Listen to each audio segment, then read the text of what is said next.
তাসনিয়া ফারিন 2017 সালে আমরা আবার ফিরব কবে নাটকে অভিনয়ের মাধ্যমে ছোট পর্দায় আত্মপ্রকাশ করেন। তিনি তার মায়ের ইচ্ছায় অভিনয় শুরু করেন।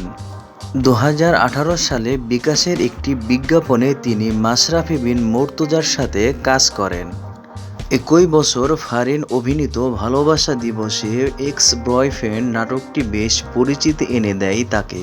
ওই বছর এক্স বয়ফ্রেন্ড নাটকে অভিনয়ের মাধ্যমে তিনি পরিচিত পান। তার অভিনীত নাটকের মধ্যে দৌড়বাজান, টাপুর টুপুর, পুলিশ একজন মানুষ, সরি স্যার, কমলা রঙের রোদ, বাসায় কি মানবে, এই মন তোমারই, আমার তুমি, আমি ব্রেকআপ চাই ইত্যাদি। তাসনিয়া ফারিন 1997 সালে 30 জানুয়ারি মেহেরপুর জেলায় জন্মগ্রহণ করেন। বর্তমানে তার বয়স 29 বছর, উচ্চতা 5 ফুট 5 ইঞ্চি, ওজন 55 কেজি। পেশায় তিনি একজন অভিনেত্রী, মডেল এবং কণ্ঠশিল্পী। জাতীয়তা বাংলাদেশি এবং ইসলাম ধর্মে বিশ্বাসী।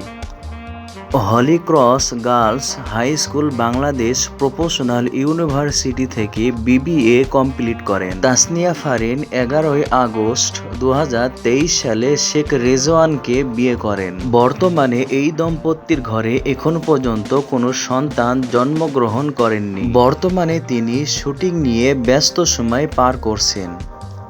প্রতিটি নাটকের জন্য 50 থেকে 70 হাজার টাকা নিয়ে থাকেন। তিনি মোস্তফা সরওয়ার ফারুকী পরিচালিত ওয়েব ধারাবাহিক লেডিস অ্যান্ড জেন্টলম্যান 2021 কেন্দ্রীয় চরিত্রে অভিনয় করেছেন। একই বছর মিজানুর রহমান আরিয়ান পরিচালিত নেটওয়ার্কের বাইরে 2021 ওয়েব চলচ্চিত্রে কথা চরিত্রে অভিনয় করেন। 2022 সালে ফারিন কলকাতার চলচ্চিত্র নির্মাতা অতনু ঘোষ পরিচালিত আরও এক পৃথিবী চলচ্চিত্র অভিনয়ের মাধ্যমে ভারতীয় চলচ্চিত্রে অভিষেক করেন।